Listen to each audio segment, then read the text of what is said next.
What's poppin', y'all? One of the most bizarre things that's been going on this 20v1 beef, war, whatever you want to call it, obviously I mean war metaphorically in the music sense and somewhat business sense, is this whole cease and desist thing. That's the first time where we got any type of confirmation or reasoning for Rick Ross as to why he would be so upset at Drake for who knows what reason, because as I pointed out earlier, Ross wasn't even upset with Drake when he was embarrassing Meek Mill in their beef.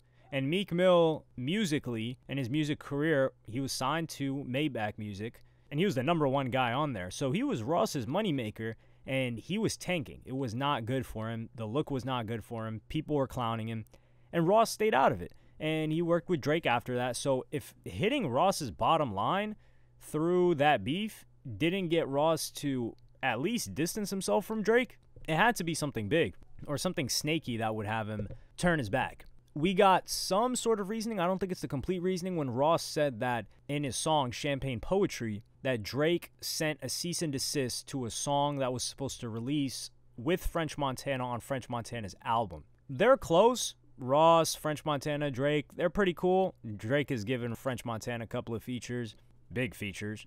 So it makes sense, but I don't know if Rick Ross would be that angry at Drake over some business that he had with French Montana. I don't know if they're that close. I feel like you'd have to be like brothers with somebody to get that upset with someone else having some business issue with them. But this whole thing started with like the cease and desist. And Drake rapped in the song, was it Family Matters? One of the songs, he says cease and desist is for hoes. I'm pretty sure it was in Family Matters. It was the one with the music video. Kendrick Lamar comes out and posts this email where he says the following: I'm lame, but the first week after Like That, you tried to block it at radio. I've been sitting on this email for a month now, but was just sparing you. Oh, you ain't like that record? I put this out. People didn't believe me. They were like, oh, what's the source? Is this real? The source is trust me, bro. And it ended up obviously being confirmed. I knew it was real. And it was sent to Epic Records, and they replied, and they said, hey, per our conversation last week, we are not granting radio rights for Like That. Epic does not have the right to release this song at radio. Thanks for understanding and cooperation. Vice President, Business and Legal Affairs for Republic. So this album, We Don't Trust You, it was released jointly by Future and Metro Boomin. Metro Boomin is with Universal Republic. Republic is under Universal. Drake was signed to Republic for a very, very long time. I'm not sure if he's still with Republic, but I know he's with Universal, which is the parent company to Republic. Let me just check push-ups real quick to see if it's pushed through Republic. Yes, Drake is still with Republic under UMG. So Drake is licensing with Republic. It's not the same deal, I don't think, as it was before.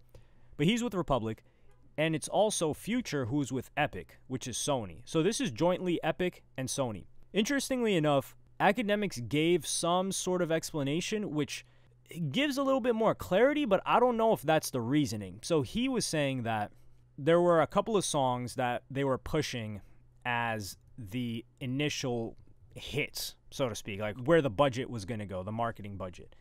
And he was saying Type Shit with Travis Scott was one of them, which makes sense. Travis Scott, Playboi Carti, Future, Metro Boomin, that's a stacked like feature list, song list.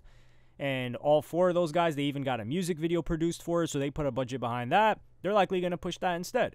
Didn't end up really going that crazy. I mean, people like the song, but it didn't end up going like that. And I was like, okay, that makes some sense. So maybe they just pushed the whole budget onto that one song.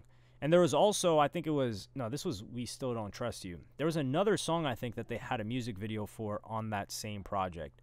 I think it was the one with The Weeknd, yeah. Future, Metro, and The Weeknd. It was Young Metro. They probably put a little bit of a budget behind that. And that one didn't end up going too crazy. But the song, or the single, that ended up just blowing it out of the water organically was Like That, where Kendrick Lamar came out. And it makes sense that maybe they didn't anticipate this being the hit because they didn't have a music video for it. Or maybe Kendrick Lamar didn't want to show up for a music video. Who knows? But regardless if they had a budget for this or not, it clearly says and is responded to by Metro Boomin, where he says this was a week after Like That dropped. So the release date for Like That was March 26th. These emails were sent April 1st. So what I'm going to guess this is an educated guess based on the information we received, is about a week later, they were like, yo, Like That is going crazy. Let's throw some money behind this. Let's put it on radio. And I think Sony, Epic, was down. They were like, okay, we'll throw some money behind this. Because things change all the time. Like, obviously there's a set budget, but if you spend the budget and another record is going crazy, they're going to add fuel to the fire. Why would they not? They've always done this. Like, for example, Kodak Black, he didn't really have a budget for when he put out Super Gremlin or the project that was on, but that song started to go organically, and they're like, okay, we're going to put this on radio, we're going to start getting it spins, we're going to start spreading it everywhere. That's why I don't buy the whole explanation of that being the reasoning, like, oh, no, Drake didn't get it stopped. I think he probably did get it stopped because it wasn't Epic and Republic that agreed. From the emails, you could tell that Epic Records was trying to get radio. They were pretty much saying, like, hey, we have to be in agreement, Epic and Republic, because this is a joint project. If one doesn't agree, then it can't really go to radio. So I think that Epic was asking, hey, can we put this on radio? Maybe they were down to supply the budget for it or whatever. And then Republic says no. Why would Republic say no? If the record's already doing well, the only reason not to do that would be that maybe they asked Republic for a budget, but they didn't even ask about that. They just said, we're not granting radio rights. They didn't say we're not approving a radio budget. They didn't say we're not approving spend. They specifically said we are not granting radio rights, and you do not have the right to release this song at radio. So we can assume, we can hypothesize, right, educated guess, that Epic was down to front whatever budget it was to push Like That because they saw how well it was doing. And what reason would there be for Republic to not allow them to do that? It's basically like, hey, we'll push this song that we're jointly releasing. We want it to be on radio. We all make money off of this. The only way would be if a massive player at Republic, and the massive players at Republic are like Ariana Grande, Taylor Swift, Drake, and like Nicki Minaj. Obviously, 3 of these have nothing to do with this. So if Drake came up to Republic and was like, hey, this song, we want to kill it. We don't want it to go up. Radio will have it going crazy. The song's still going crazy regardless. It's going to be one of the songs of the summer alongside what seems to be Not Like Us at this point in time. So if Drake says, hey, don't let this fly, I'm pretty sure they're willing to abide by that. Now, to what level, I don't know, but I definitely think Drake pulled the move here to try and quell this record, which, am I mad at?